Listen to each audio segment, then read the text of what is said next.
Este es mi carro. Con él voy a todas partes. Me permite estar en contacto con la ciudad y al mismo tiempo puedo estar completamente aislado. Esta máquina puede llevarme donde deseo. Puedo ir solo o acompañado. En mi carro no se sube cualquiera. Solo quienes tengan algo inteligente que proponer.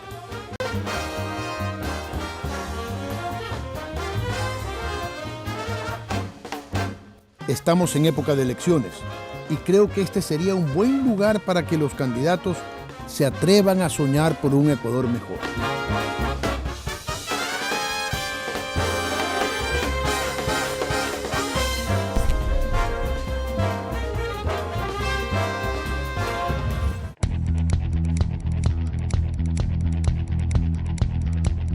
Muy bien, yendo a recoger al economista Mauricio Pozo, candidato a vicepresidente de la República con Cynthia Viteri. Todo está listo, todo está en orden.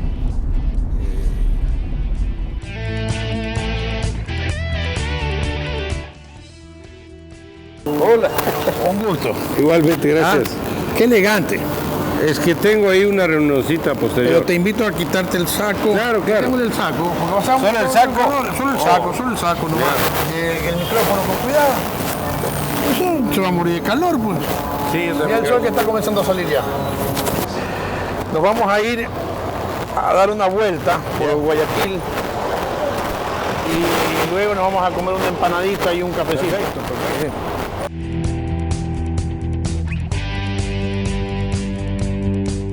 Te voy a poner una cancioncita para que me cuentes la historia de esta canción. Porque también es de mi época. Somos contemporáneos. Yo tengo 57 años. Yo 58. Claro, nací en enero del 59. Okay, O sea, ya voy a los 58 ahorita. Ok. Y esta canción es de los 70, de nuestra época, cuando éramos jovencitos. ¿Qué recuerdos te trae? ¿Por qué te gusta tanto? Me recuerda a mi juventud, me recuerda mi etapa de adolescente. Yo viví en Venezuela 9 años. Me fui a los 10, regresé a los 19 años de Ecuador. Y cuando estuve en Venezuela, había esta canción que estaba de pleno apogeo. Vivir en un país de extranjero no es fácil, yo lo he hecho. En esa época Venezuela era el boom petrolero. Todo boom 70, era. Claro. Estuvo Venezuela con 30 años, con 4 bolívares, 30 por dólar. 30 años de ese tipo de cambio. Sí, recuerdo, yo estudiaba también en Estados Unidos y tenía muchos compañeros venezolanos que salían. Tenían unas becas con fabulosas. Becas impresionantes. Exactamente. Se llaman las becas Mariscal de Ayacucho, se llamaban. Exactamente. Entonces, me recuerda toda esa vida. Yo jugaba fútbol, hacía bastante deporte. Fui preseleccionado juvenil de fútbol en Venezuela y me tenía que nacionalizar venezolano para poder participar como del seleccionado juvenil de allá. Cosa que no lo hice, obviamente, y no prosperó, pero me recuerda toda esa época de las novias, de los chicos, del fútbol. Yo me acuerdo de la playa, la tabla hawaiana, los inicios de Montañita. Claro. De eso me acuerdo, años 70, sí. Cat Stevens, buena música, buena canción, y también es una de mis favoritas. Por eso cuando leí tu biografía y parte esta, es el mensaje que le manda un padre al hijo. Claro, dice yo soy viejo pero soy feliz. Ok, ¿cómo hacer feliz al pueblo ecuatoriano? Yo creo que el pueblo ecuatoriano sería más feliz si podría cubrir sus necesidades fundamentales. O sea, todo el mundo necesita un techo donde meterse, todo el mundo necesita un alimento diario, todo el mundo necesita un sistema de salud que les permita tener tranquilidad si su hijo se enferma.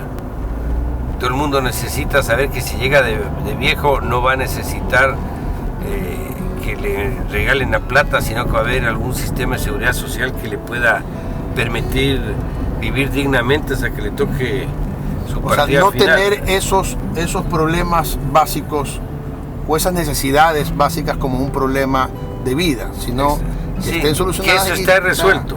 Esos son los países desarrollados, esos son los países que han eliminado la pobreza, aquellos países que tienen cubierto eso, donde la gran mayoría es gente de clase media que tiene cubiertas esas necesidades fundamentales.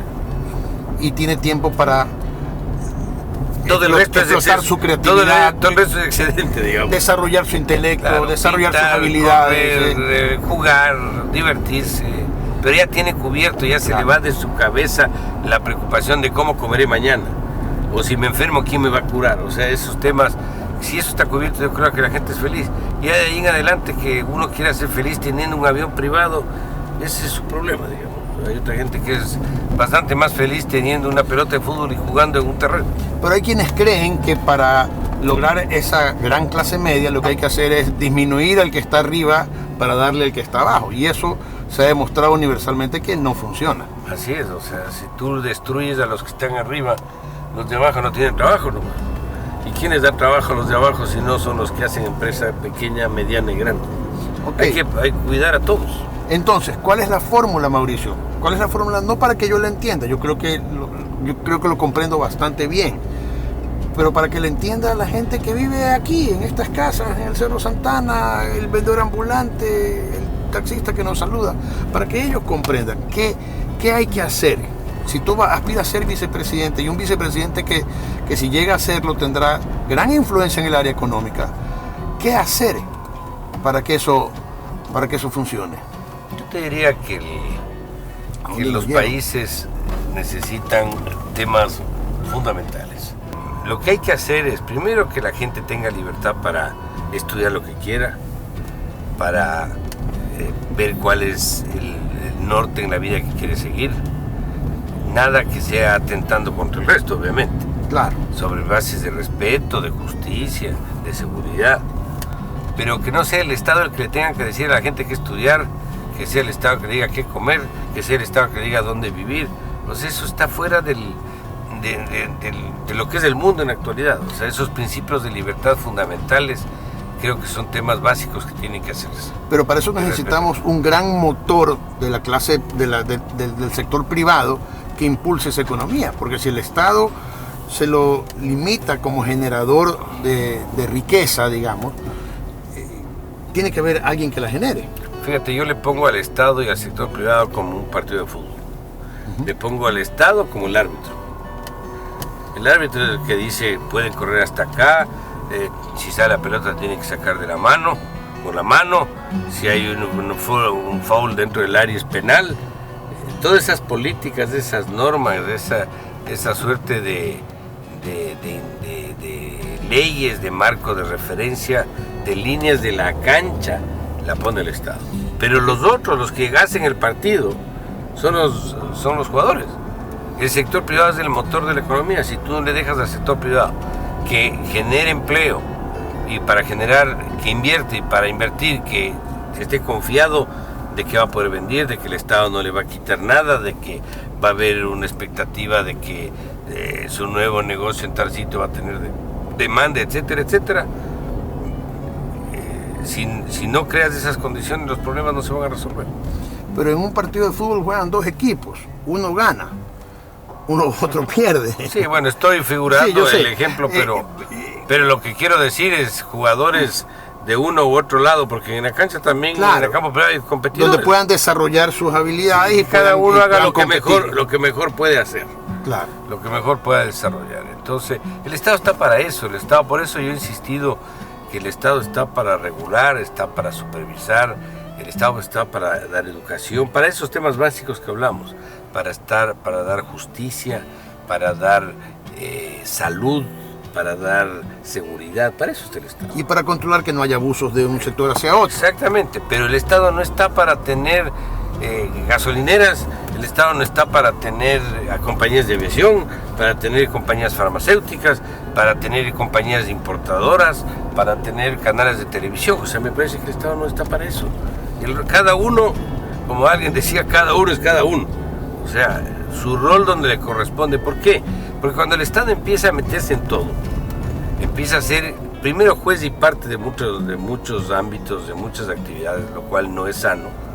Y segundo, termina con un nivel de obesidad, como llaman los médicos, mórbido, que no se puede manejar. No ocurrió en Ecuador, y por eso tenemos lo que tenemos hoy en día, que había muy poco Estado, o que el Estado estaba parcelado totalmente en manos de grupos políticos, económicos, sindicalistas, educativos, etcétera, etcétera, pues estaba parcelado y había muy poco Estado, nadie regulaba, nadie controlaba, todo el mundo hacía lo que le daba la gana. Eso es verdad. Y ese exceso nos llevó ahora a tener el otro extremo, demasiado Estado. Claro, yo creo que es un problema saber, como te diría yo, diagnosticar y cortar donde hay que cortar, eso es verdad.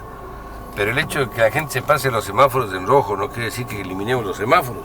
Claro. O sea, lo que está es sancionar el que se cruza el semáforo. Exactamente. O sea, Estado tiene que haber. Tiene que haber y tiene que ser un Estado fuerte. Tiene que ser un Estado... Que no quiere decir grande. Fuerte no quiere decir grande. Exactamente. Un Estado eficiente que dé los servicios que la comunidad espera recibir del Estado. Es lo que se requiere. Para eso hay que poner buena gente en el Estado.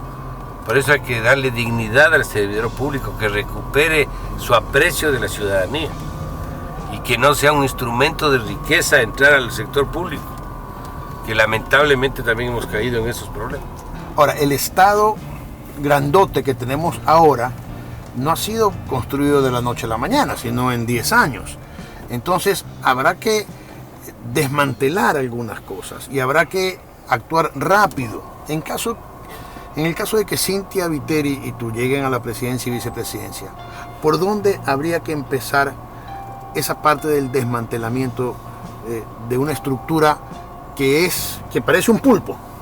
Fíjate, hasta el año 2006, y hablo solo de la época de la dolarización para no irme muy lejos, 2000-2006, un indicador del Estado, cuán grande o cuán chico era el tamaño del gasto público, todo el gasto público. Eso representó más o menos entre el 20 y el 21% del PIB, de la producción del país, de cada año. El 2007 ya pasó al 25 y el 2014 al 44. O sea, le multiplicaron por 2. ¿Y por qué digo 2014? Porque el 15 y el 16 bajó un poco, porque como faltó plata para hacer todo lo que necesitaban hacer, porque cayó el precio del petróleo, entre otras razones, llegó a bajar del 40 o al 39. Pero se han duplicado el tamaño del Estado. Entonces, si tú me preguntas qué hay que hacer, yo creo que hay que tomar decisiones de inicio, pero que van a tener que irse aplicando poco a poco.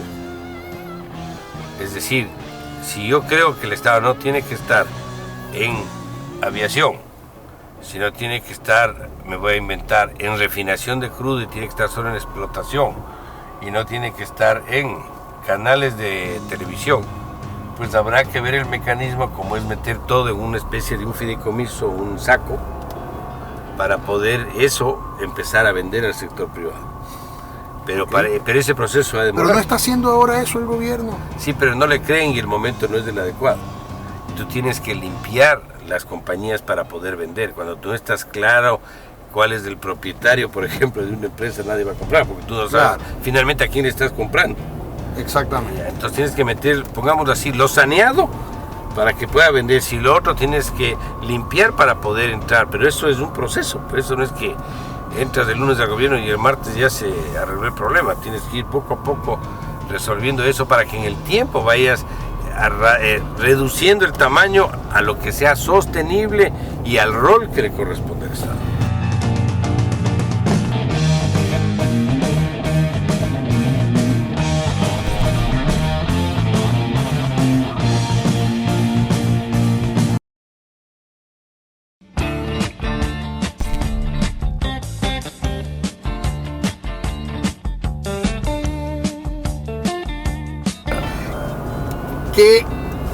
¿Por dónde empezarían a desmantelar y qué empezarían a construir?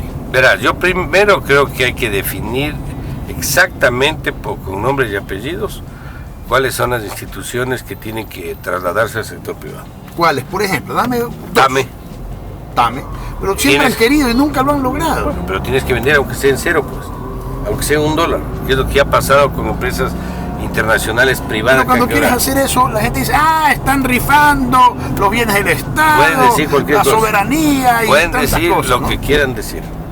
Pero a veces en las políticas públicas tú tienes que hacer lo que el país necesita que se haga. Algunas decisiones probablemente no sean las que ese rato te reconozcan, pero el tiempo dirá que tuviste o no la razón. Fíjate, Pero se caen los gobiernos por eso. No necesariamente. Fíjate, al cabo de los años se reconoció, por ejemplo, que la austeridad fiscal es importante y es buena. Y yo creo que se reconoció también que tener ahorros, los fonditos que llama el gobierno, también es importante. Yo creo que se demoró años, pero terminaron entendiendo de que eso es importante. Entonces yo creo que hay decisiones que hay que hacerlas, a pesar de que en ese momento tengas las críticas que tengas. Tampoco vas a irte al extremo de que el gobierno entre en una inestabilidad política. O sea, hay cosas que no hay que hacer. Estratégicamente no hay cómo hacer además. Pero hay otras que sí hay cómo hacer. Yo creo que sí ya no está tan satanizado algunos conceptos que en el pasado eran. Inclusive yo te diría algo. No, hasta del momento que estamos vendiendo eléctricas. ¿Y quién dice nada? Antes era impensable. Acaban de firmar, de lo que escuché en la madrugada de hoy, es la aprobación del tema del acuerdo con Europa. Sí. Y hablaron pestes de los acuerdos comerciales con países. Y terminaron con eso. Hablaban mal de los multilaterales, se acercaron a los multilaterales. Hablaron mal de los bonos de la deuda, terminaron emitiendo bonos y en peores condiciones. O sea, inclusive yo te diría, los mismos multilaterales ya no son ahora lo que fueron hace años. El mundo ha cambiado, las circunstancias han sido otras, ha habido crisis de distinta naturaleza. Por lo tanto, yo creo que el entorno ahora para ciertas decisiones es distinto de lo que fue en el pasado. Entonces llegaríamos a tu eslogan: la economía no tiene ideología. El manejo económico no tiene ideología. Yo creo que la economía tiene que ser pragmática, tiene que ser práctica. Sí, tienes que hacer lo que tienes que hacer. O sea, yo he dicho a veces hay dos formas de manejar las cosas, bien y mal. O sea, gastar demasiado es malo, claro que es malo. Endeudarse demasiado es malo, también es malo. Pelearse con todos los vecinos de tu barrio es malo, sí es malo, porque algún rato vas a necesitar de ellos y nadie te va a ayudar. Y los países tienen comportamientos similares. Pelearse con el perro y el gato, gastar demasiado, no ahorrar, meter al Estado a donde no le invitan, termina siendo un problema. Hablemos un poquito de política.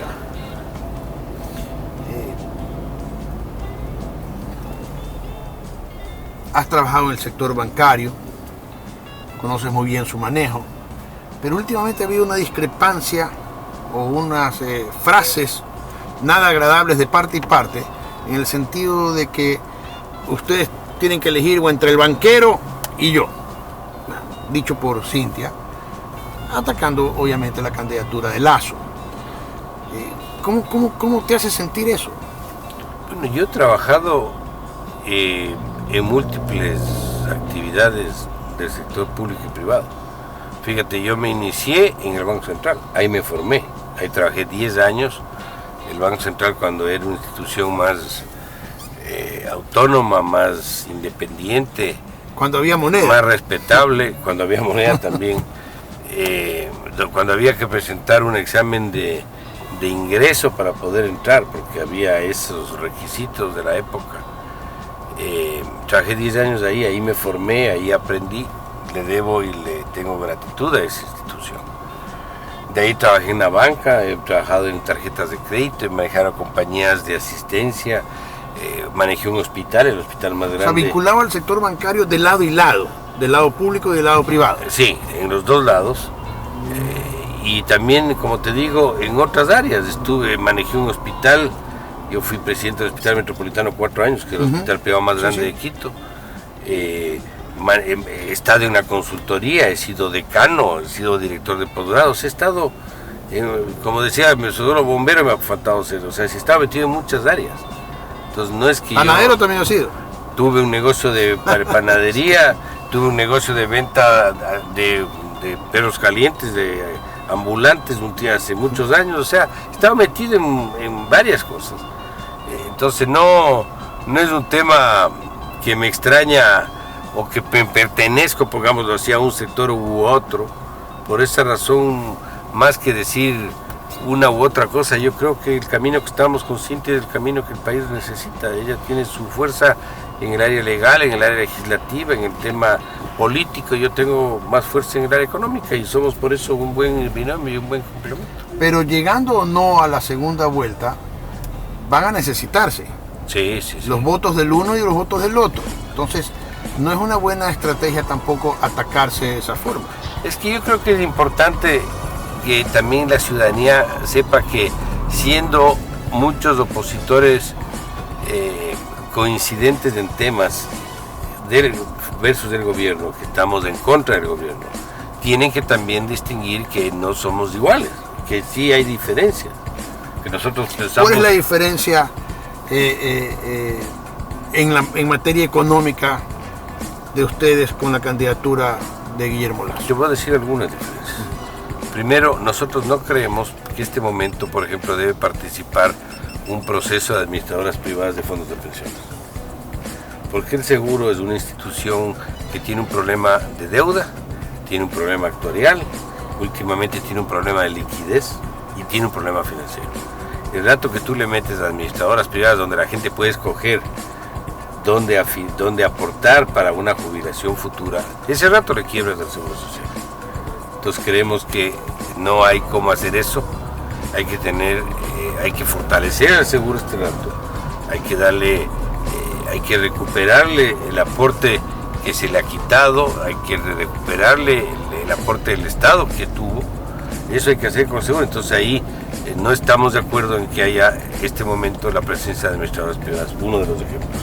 Otro de los ejemplos, nosotros creemos que tú puedes bajar el costo de producción de las empresas con menos impuestos, con menos energía eléctrica y abrir el espacio para un aumento salarial.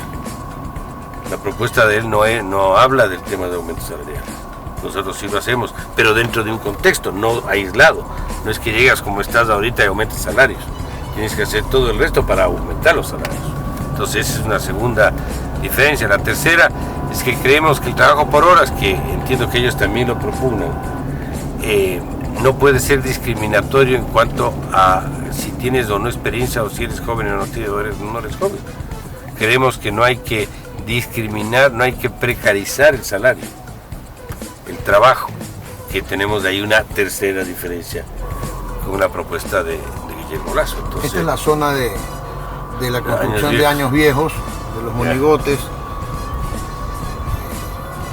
Están todavía construyéndolos algunos, obviamente los pero hay bastantes ya. Claro.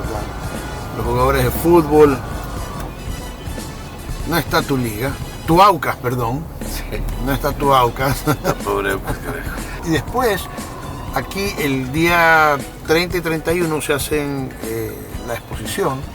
Y se cierra esta calle. Se cierra la calle y es una cosa durante 10 cuadras, a lo largo de 10 cuadras que se pueden ver, ¿no? Es como una exhibición. Ya.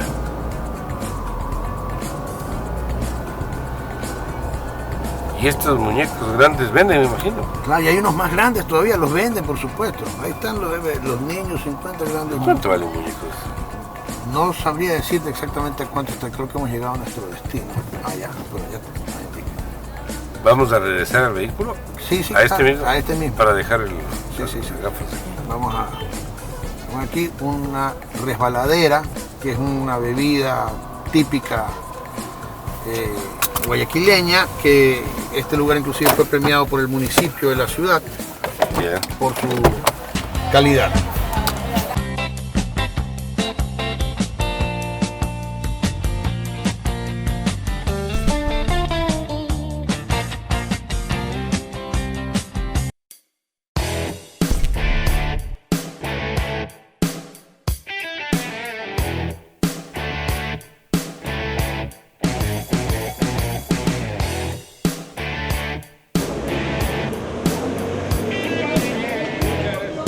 La acogida de la gente es algo maravilloso.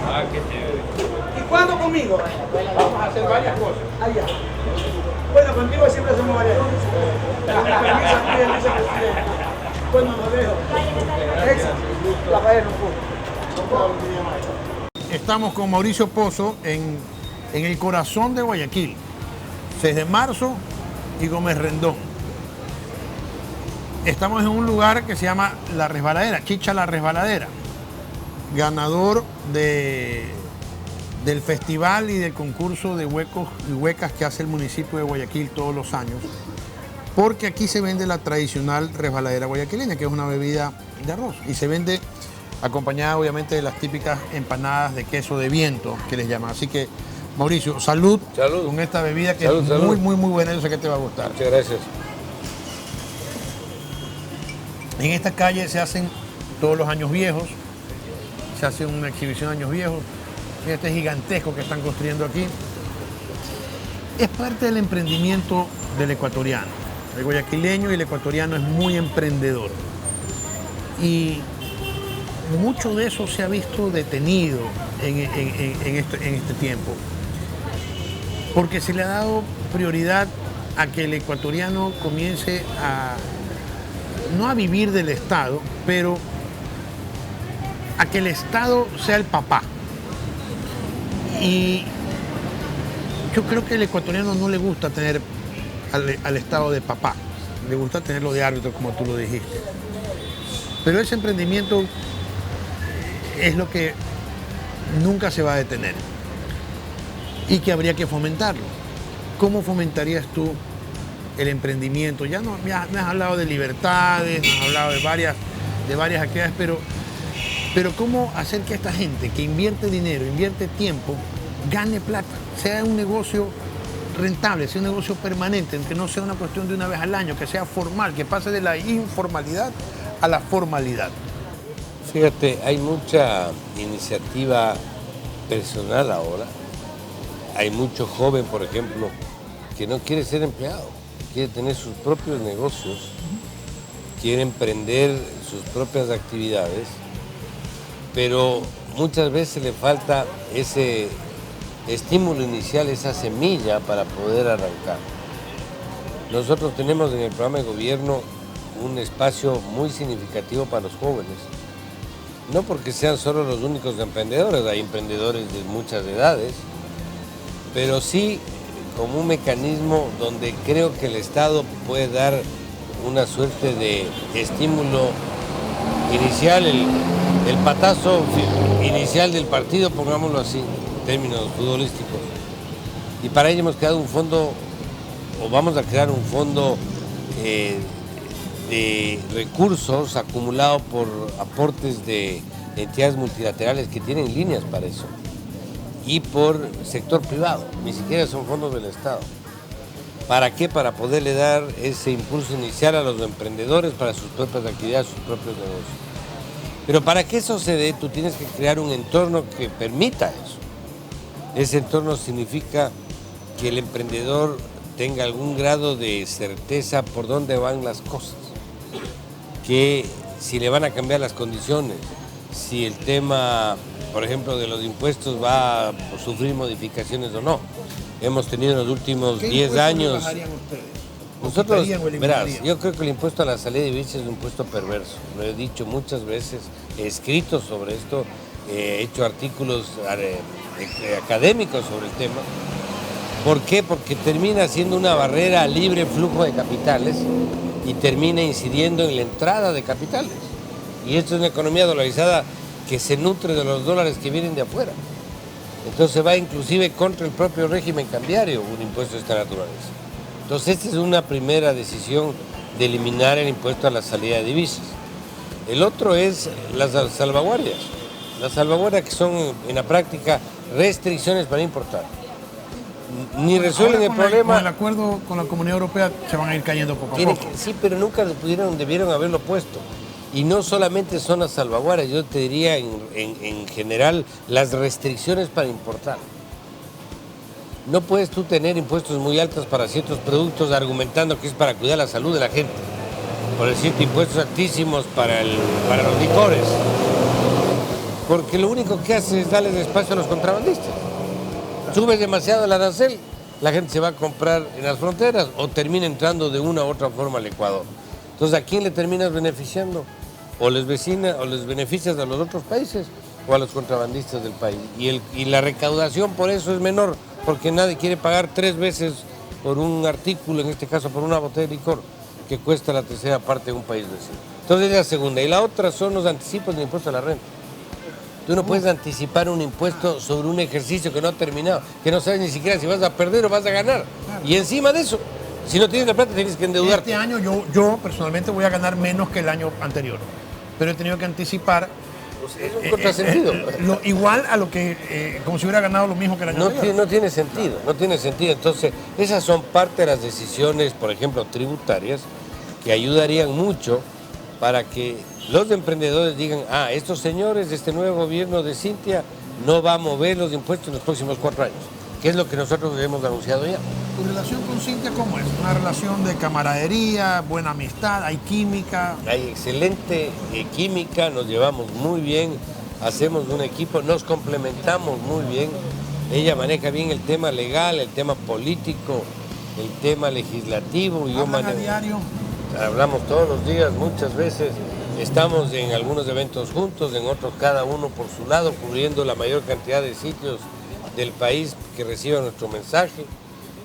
Y tenemos una cohesión excelente y yo creo que eso se ha sentido, la gente nos ve como un equipo de trabajo. La presencia, la figura de Jaime Nebot, un político, yo diría que el político más experimentado que hay en el país en estos momentos. No deja de ser, el simple hecho de estar ahí ya es una presencia importante. ¿Qué tanta injerencia tiene Jaime en la candidatura de ustedes? A ver, Jaime Nebot es un líder nacional. Es una persona que merece el respeto del país por lo que ha sido, por lo que ha hecho y por lo que sigue haciendo.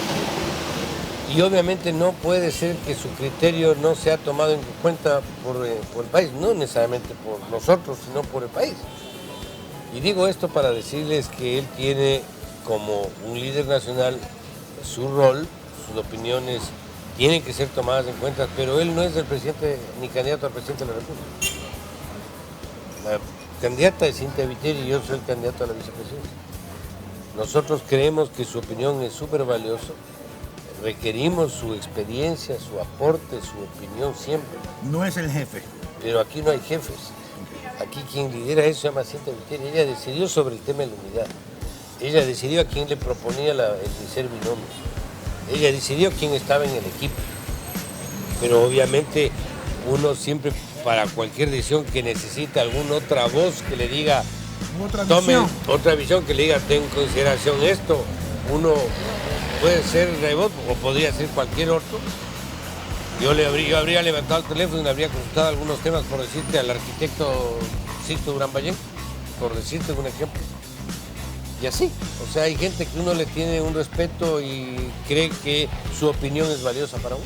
Vamos con otros temas que no son necesariamente económicos. Hablabas de libertades. La libertad no solamente es la libertad para emprender o para invertir o para hacer un negocio. Libertad para expresarse. Ley de comunicación. ¿Cuál es tu apreciación sobre esa ley y qué habría que hacer con esa ley? Voy a decir algo que dijo algún presidente de otro país o expresidente. Creo que la mejor ley de comunicación es la que no existe. Yo y Cintia está obviamente en la misma línea, vamos a votar a la basura la ley de comunicación. Ya hay los instrumentos legales para corregir los excesos. Pero no hay figuras que sí se han servido. Pero yo soy periodista y yo estoy de acuerdo con algunas cosas. Creo que la ley es muy mala, creo que nos ha coartado, creo que nos ha impedido ser totalmente libres, pero hay cosas buenas en la ley. El hecho de que ahora la gente tenga el derecho a la réplica, el hecho de que la gente no sea vapuleada por un medio de comunicación, también es importante. Es que verás, el derecho a la réplica también es bien relativo. Sí, por supuesto. A mí me han atacado en las sabatinas muchas veces, y en la última etapa todos los sábados. Esa es la parte mala, la sabatina no está dentro de la ley. Claro, pero lo que te digo, o sea, ¿todos tenemos derecho a la réplica? Sí. ¿Todos somos iguales ante la ley? Sí. ¿Todos podemos refutar lo que dice el señor ante Cadena Nacional de Radio y Televisión? No. Entonces ahí también tenemos nuestros... Es verdad. Hay que ver cómo se maneja eso y no necesariamente con la ley. Y yo te diría lo de fondo. Esta ley ha dado paso a un tema de persecución. Y eso me parece que no es sano para un país democrático. Ni un país donde debemos todos tener la libertad de decir ¿Me gusta tu camisa o no me gusta tu camisa? ¿No me gusta tu forma de pensar? Consejo de Participación Ciudadana. Tampoco nos agrada. Creemos que eso no tiene razón de existir. Eso tiene que eliminarse. Obviamente, como sabemos, este es un tema constitucional. No lo puede hacer ni con un decreto ejecutivo ni con una ley. Y por eso hemos creído que vamos a tener que convocar urgente a una consulta popular. No una asamblea constituyente, porque una asamblea constituyente es largo, es carísimo, crea superpotencias de poderes ahí entre la asamblea y la otra. Creo que no es lo más eficiente tampoco. Creemos que una consulta es el mecanismo más idóneo para una reforma. ¿Por qué? Porque ha dado lugar a lo que ya tenemos. Entidades de control, comillas, autónomas, comillas, que han terminado en la práctica siendo ejecutores de decisiones del gobierno. Bien, Mauricio, te dejo tomar tu resbaladera y comer tu empanadita y luego continuamos la parte final en el automóvil.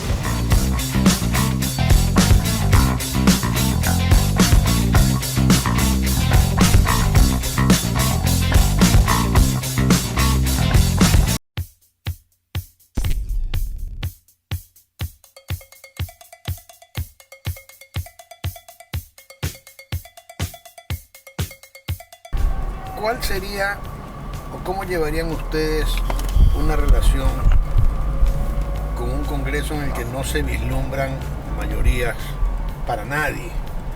Son congresos, una asamblea en la que obligatoriamente se tendrá que negociar o desbaratarla como hizo Correa, que no creo que sea esa el camino que ustedes podrían escoger.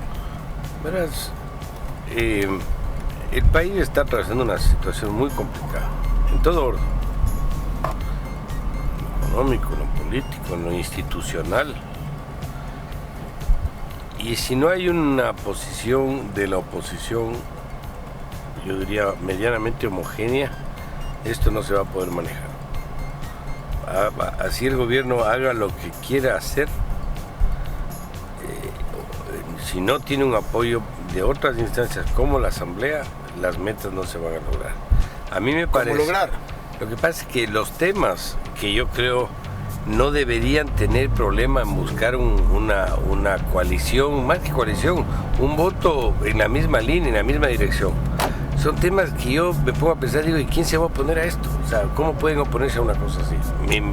Voy a poner el ejemplo. Ley de comunicación. Todos ley de comunicación. Que tiene que, los impuestos estos que acabo de anotar. Exactamente. ¿Quién va a estar a favor de los impuestos o de la ley de plusvalía? O sea, yo creo que ningún partido de oposición se va a oponer a una cosa de esa naturaleza. Por eso yo confío en que va a haber ese apoyo importante, o ese apoyo, yo diría, pero homogéneo. Sabemos que nada es a cambio de nada. Nada es gratis. Y los partidos políticos se los van a cobrar. Habrá que negociar lo que haya que negociar. Habrá que ceder en lo que sea de ceder. La política es el arte de ceder lo menos para ganar lo más. Pero nunca cambiando el horizonte del programa de gobierno. O sea, el programa de gobierno tiene un horizonte, tiene un norte sobre el cual va a tomar sus propias decisiones y eso no es negociable. O sea, si hay que ceder un poquito por acá para poder lograr un objetivo y que no cambie ese norte, pues habrá que hacerlo. Pero me parece que en algunos temas, ¿qué pueden pedir a cambio? O sea, bueno, tú fuiste ministro de Economía y Finanzas, sabes las presiones que vienen desde el Congreso. Hay que saber decir no para. Sabes las presiones que vienen desde los partidos políticos. Lo has vivido. Pero verás, yo creo que si uno se topa con gente medianamente racional, también puede avanzar. Yo no tenía plata cuando llegué. Habían $7 millones en la cuenta del Banco Central. 7 millones. Es decir, no te alcanzaba en la práctica para nada. Y había trazos con... Ni un día de sueldo. Nada, o sea, nada. Tenía trazos con militares, tenía trazos con policía, tenía trazos con maestros, tenía trazos con médicos, tenía trazos con gobiernos seccionales. ¿Qué me tocó? Negociar. ¿Qué es negociar? Estoy en este proceso, por Dios, aguanta este plazo, ayúdame con esto. Me tocaba levantar el teléfono, le decía a Jaime Nebot, Jaime, no tengo ahorita plata para pasarte la transferencia, ¿puedes aguantar 3 semanas? Sí, pana, ok, gracias. A las 3 semanas yo era más preocupado que él, pidiéndole al tesorero que transfiere la plata acá al municipio y pásame la llamada con tal otra cosa, me voy a demorar en esto, espérame por favor, ya está. Y así, pues, y fuimos saliendo, o sea, tienes que negociar eso, pero tienes que cumplir lo que ofreces, porque si no cumples, el tema de la confianza no llega. Entonces va a tocar sí negociar, yo te diría sí, pero no cambiar el norte. O sea, yo por conseguir un apoyo no voy a hacer lo que no dije. Claro, lo que va contra tus principios, ¿no? Así es. ¿Qué ves en la candidatura de Moreno? ¿Crees que es una candidatura que no puede todavía tener un discurso sólido? Porque yo la veo sin un discurso sólido. Yo te diría... Más allá del mensaje de que vamos a seguir con lo mismo, o mejorar lo que se pueda mejorar, no le veo un discurso sólido. ¿Sabes lo que yo creo que debieron haber hecho? No debieron haber presentado candidatura. O sea, ¿qué pueden ofrecer? No, pero tampoco puedes pedir eso.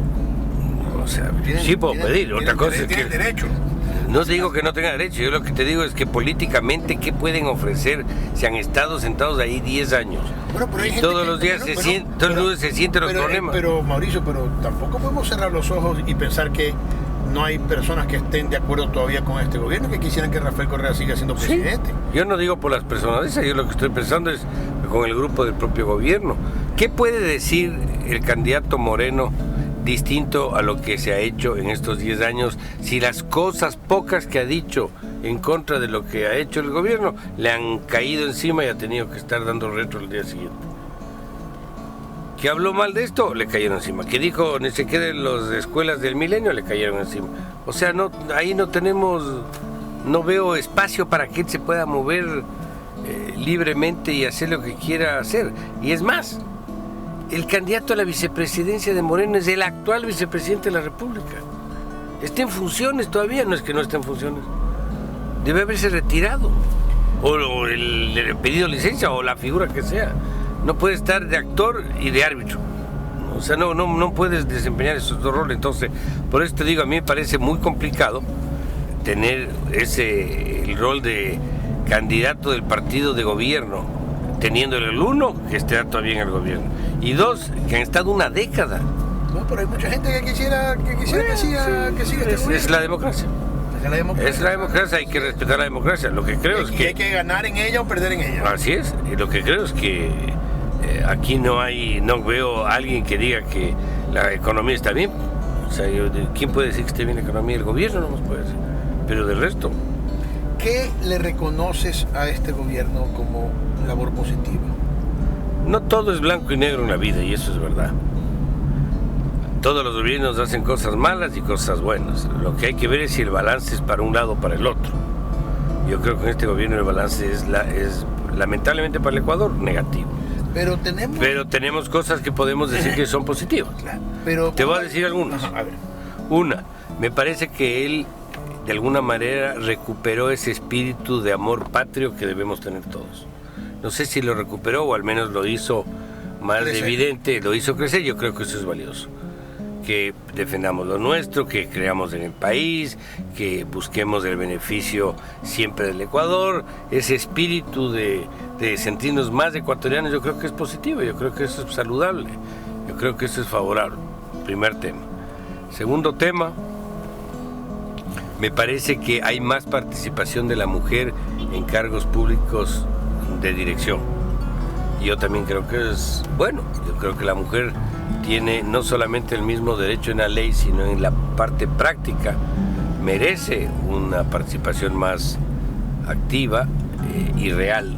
Yo creo que sí se ha visto más participación en ese sentido por parte de la mujer. ¿No en piensa este que gobierno? hay más orden, por ejemplo, que ahora todo el mundo afilia a sus empleados, cuando antes muchos se hacían de la vista gorda y no los afiliaban? Verá, yo creo que sí hay más orden. Yo te podría decir en algunos la casos... gente no paga los impuestos porque ya ahora sí tiene miedo. Y eso es bueno. Yo te diría, hasta bueno te diría que haya ese proceso. Pero tú puedes pagar impuestos por miedo, pero eso no debe dar pie para otras cosas tampoco. O sea, me parece que tú puedes cortarle la infección a alguien en el dedo curándole el dedo o amputándole la mano. Yo creo que se les ha ido la mano amputándole la mano en muchas cosas. O sea, a raíz de eso me parece que no es lo... Por decirte, las carreteras. Aplauden de las carreteras. Oye, yo acabo de venir del sur del Ecuador. Yo me fui de Cuenca a Machala por tierra. Es un desastre. Hay una zona que está bastante mala. Y yo me he venido de Machala a Guayaquil por tierra. Y es un desastre. La zona de Naranjal está pésima. O sea, me parece que las carreteras parece que se les acabó la plata en Riobamba. Porque no veo gran avance en el sur. Pero más allá de este comentario, las carreteras son buenas en la medida que sirvan para que el país produzca más. Si un país está en recesión, ¿cuánto te sirven realmente las carreteras? Te ayudan para el tránsito, pero es bueno que transporten productos. Pues, si tenemos todo eso, ¿por qué? ¿Qué es lo que hace que el balance sea negativo entonces? Porque tienes varias cosas. ¿Qué tengo del otro lado? Tienes un país con una recesión larga, no de un día ni de un año, sino al menos de 3 años. ¿Qué significa recesión? Que todos los años el país se hace más chico. Todos los años el país produce cada vez menos. 1, 2, hay cada vez más desempleo, porque como el país se reduce y cada vez produce menos, hay menos empresas abiertas.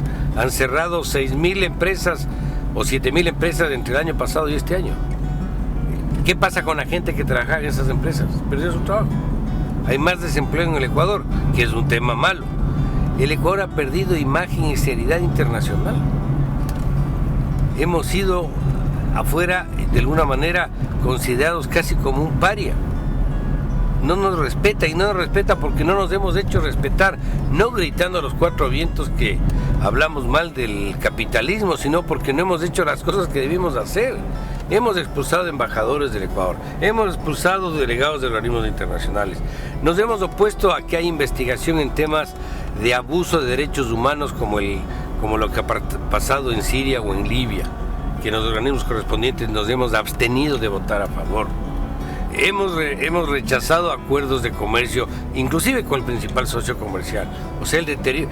Tenemos arbitrajes internacionales con N empresas extranjeras que han venido al país. O sea, sí hemos creado un ambiente de desprestigio internacional que hay que recuperar.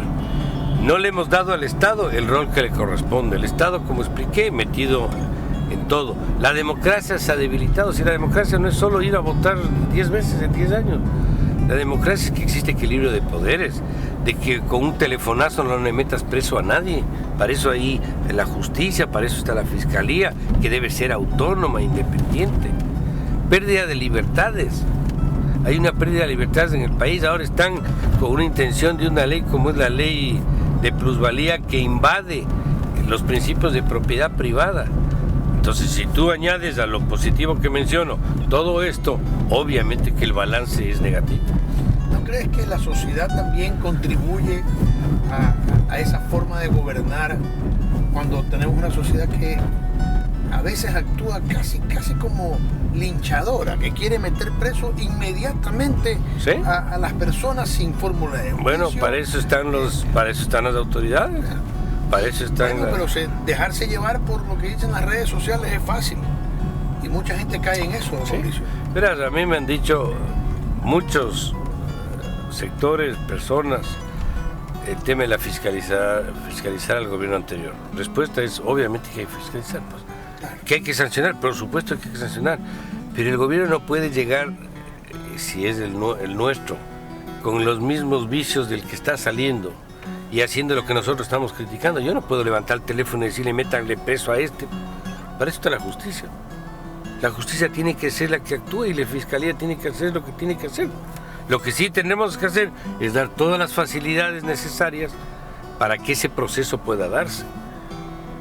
Pero si no, caemos exactamente en lo mismo, pues caemos en el abuso, en la persecución. Yo creo que nosotros hemos dicho, aquí no hay ni venganza ni persecución a nadie. Aquí lo que queremos es justicia. Y que se actúe lo que se tiene que actuar. Y si tienen que sancionar, pues tienen que sancionar hasta el último corrupto que ha actuado en este gobierno. ¿Qué es lo más, entrando un poquito en temas para conocer, nos sobra tiempo, nos sobra un poquito de tiempo hasta llegar a la Cámara de Comercio? Quisiera conocer un poco más a Mauricio Pozo. ¿Qué es lo más, veo que no le tienes el más mínimo miedo al trabajo, has trabajado en todo, eso está clarísimo, Pero ¿cuál ha sido el momento en que más desesperado has estado por una situación económica? ¿Como funcionario público? No, como persona. O sea, ¿alguna vez te ha hecho falta decir, caramba, no voy a poder parar la olla el próximo mes? Me pongo a vender hot dogs. ¿Sabes qué? Te voy a decir la verdad, porque creo que siempre hay que decir la verdad. Yo soy de clase media. Mi padre fue un famoso jugador de fútbol. Lo sé. El Estadio Laux tiene su nombre. Después trabajó en seguros, pero una persona de clase media. Inclusive cuando jugaba fútbol no había fútbol profesional cuando se inició. Él empezó a jugar fútbol profesional con el Patria Guayaquil, por cierto, que fue el primer equipo profesional del Ecuador. El equipo de León Férez Cordero. Del padre León Férez Cordero, que era el presidente del club. Y él era... Que le quería mucho a mi papá, claro. Por cierto, porque jugó ahí. Cuento esta historia para decirte que no es que ganaban los jugadores los millones que ahora ganan. No. Ahí jugaban por la camiseta. Ese era el... Tenía que comprarse uno mismo la camiseta, claro, seguramente. Así es. Entonces, mi papá en eso, después en seguros, vendía seguros. Lo que sí nos dieron mi mamá y mi mamá profesora de colegio. Después se especializó en temas de docencia para niños con problemas. Era profesora de niños ciegos, fue profesora de niños sordomudos. Qué hermosa. Y se especializó en eso muchos años. Se murió muy joven, murió de 59 años por un mal diagnóstico. Era más sana que lo que soy yo ahora y se fue. Pero bueno, es la vida. Y por lo tanto, tuvimos sí educación. Nunca nos faltó la comida.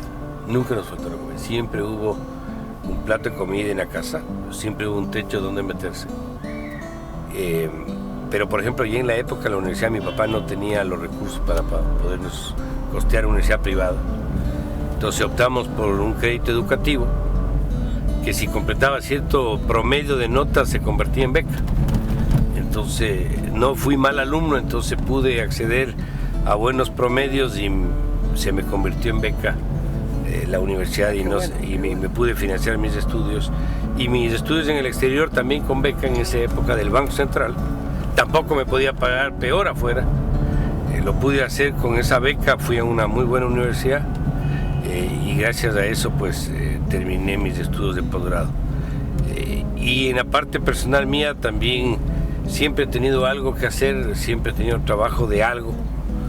No he tenido por lo tanto problemas de no tener un plato de comida ni he dejado de poder mantener mi hogar. Así que en eso le agradezco a Dios y a la suerte y con esfuerzo mío de mi esposa hemos podido... ¿Eres una persona religiosa?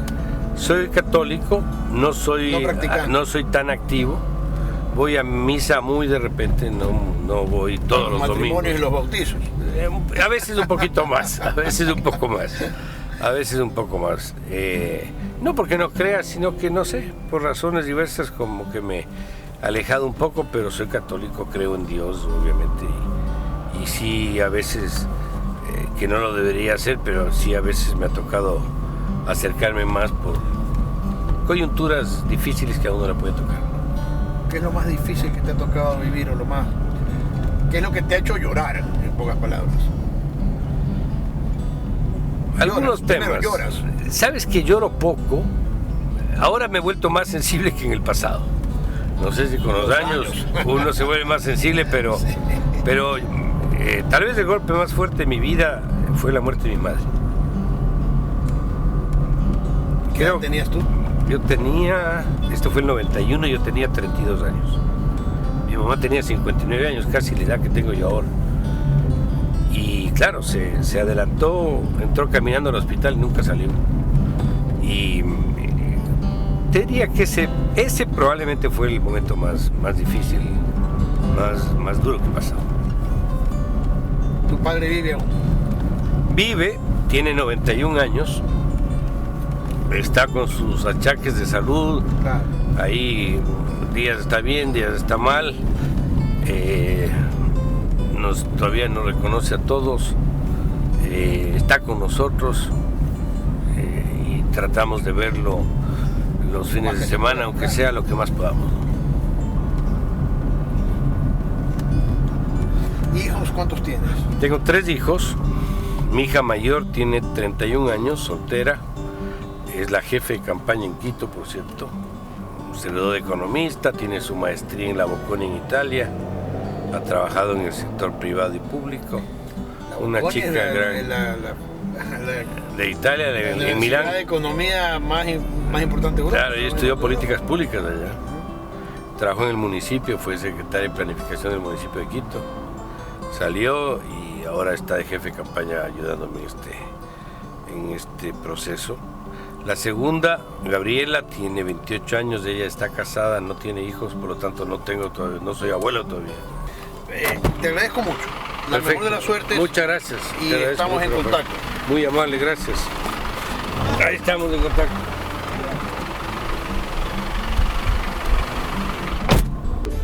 No cabe la menor duda que Mauricio Pozo es una de las personas que más sabe sobre economía en el Ecuador. Sus conocimientos en materia económica serían un valiosísimo aporte en caso de llegar a ser vicepresidente de la República. Pero no solo ha demostrado tener cualidades en el manejo económico, también ha demostrado, en mi opinión, tener grandes cualidades como ser humano. Y esto es tan valioso como tener conocimientos económicos.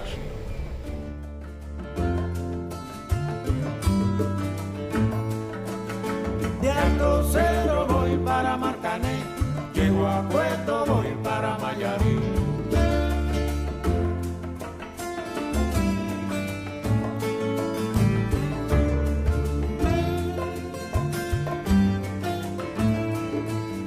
El cariño que te tengo no te lo puedo negar.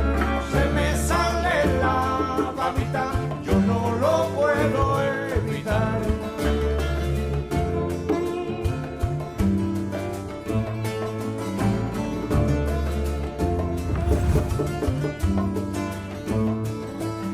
Cuando Juanita y Chan Chan en el mar servían arena, como sacudí el jibe, a Chan Chan le daba pena.